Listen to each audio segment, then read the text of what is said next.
Hello people, this is your Team Niche again, and today we are coming with a bit different video. Today we are going to make a review of the game called Project Ignis or EDOPro, which is practically a game based on a Yu-Gi-Oh! Pro versus Links that was probably most popular playing before. This game is supposed to follow the arrival, or how many players would say comeback, of a Master Rule 2020. And it's very important at the beginning to mention that the game is completely free. So as all of you who have played Yu-Gi-Oh! Pro Percy can see, the starting screen is pretty similar. It has some new fields, but let's check each of them individually. So for the decks, this part of the game is pretty much the same. Is something that I would probably like to say, but here you can search the cards that you this is the part where you edit your deck. Here you can search the cards, you can filter the cards, you can see your decks, you can name your decks. But what is interesting is creators of the game have created all the structure and starter decks that were printed by now. So, for example, you want to go to the shop, you want to buy some old Yu-Gi-Oh! Decks, but you are not sure what are the cards that are printed in all of those decks. Well, here, while you are in the game, you can easily check out what are the cards that were in each deck. Of course, many of you will say you could easily check it online, but here, with this way, there is no need for you to leave the field.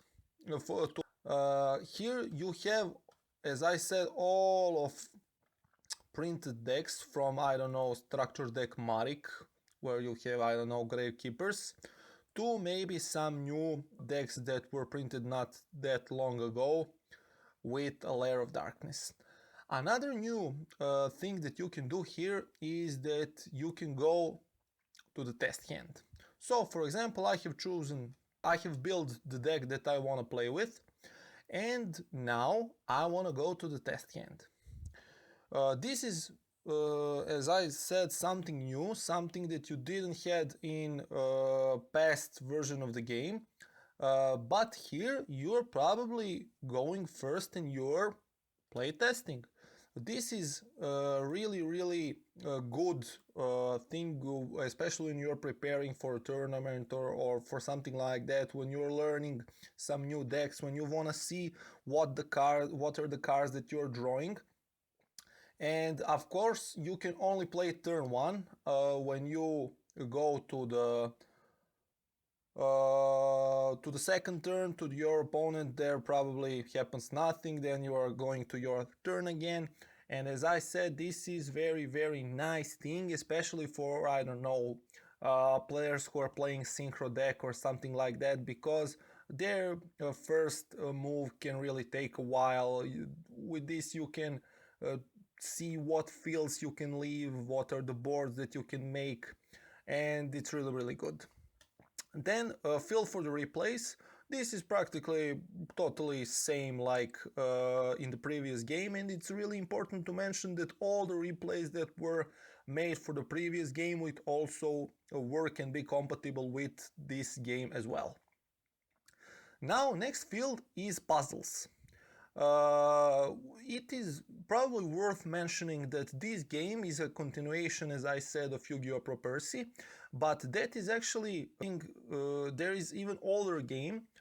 We remember it as Yu-Gi-Oh! DevPro, and Yu-Gi-Oh! DevPro is actually a game that was really popular, I don't know, back in 2014, 2013, something like that.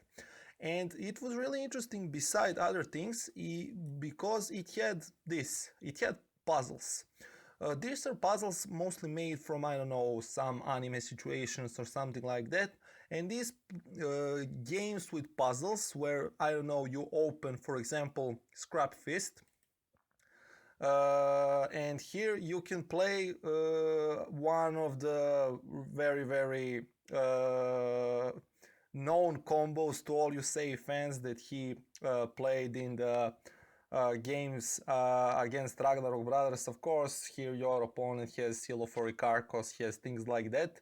But here you can see all the cards in your deck, you can see all the cards in the graveyard, in the extra deck, and there is mostly a challenge that you must win in this turn, or similar, that you must reduce your your opponent's life points to 0 while you are at 100, they have 12,000, and things like that. And to all nostalgic players, this is probably a big deal, and it's really nice.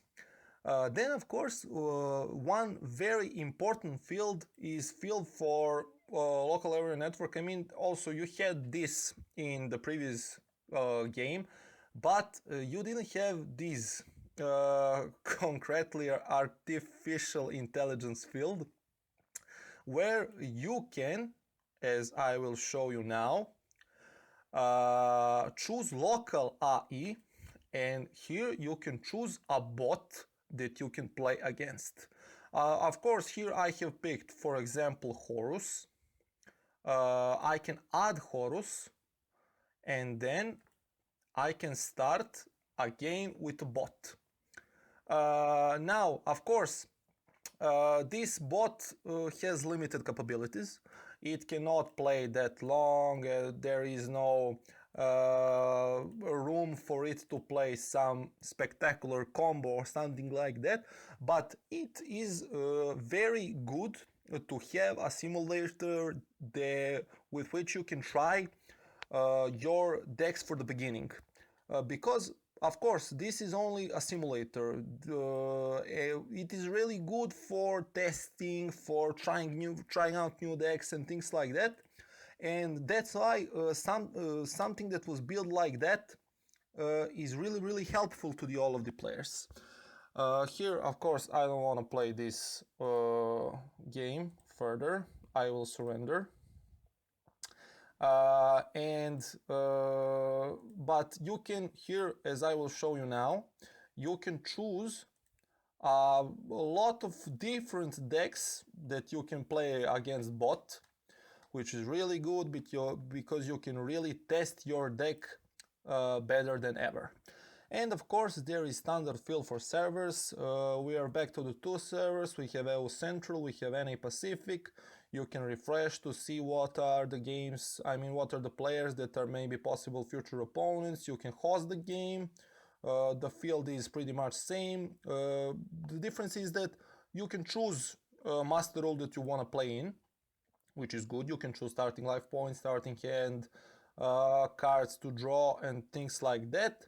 And of course, you can enjoy the game that was already set up by somebody. So in the end, to sum up, this game is really awesome, and as mentioned at the beginning, the game is completely free. Of course, there are some additional setup that you can make. You can change color, you can change skins, you can create your own skin, you can change, does it go to the full screen and things like that.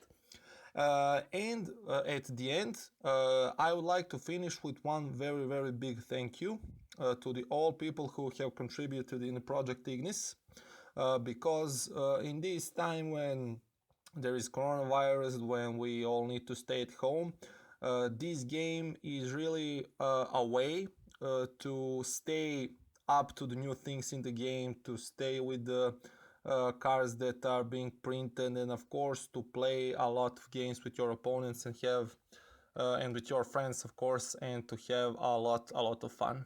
So from Yu-Gi-Oh! Team Niche, big thank you to the Project Ignis team. We hope that this is not the last of you that we will see.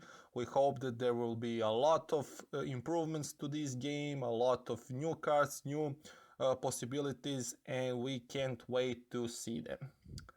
Of course, at the end, I hope that all of the people who are maybe playing some other games will let us know in the comments, that we also either make a review of those games or compare them with Project Ignis. But at this point, we believe that Project Ignis is the best Yu-Gi-Oh! Game that you can play. If you agree or disagree, let us know in the comment. And until our next video, take care of yourselves, live long and prosper. Goodbye.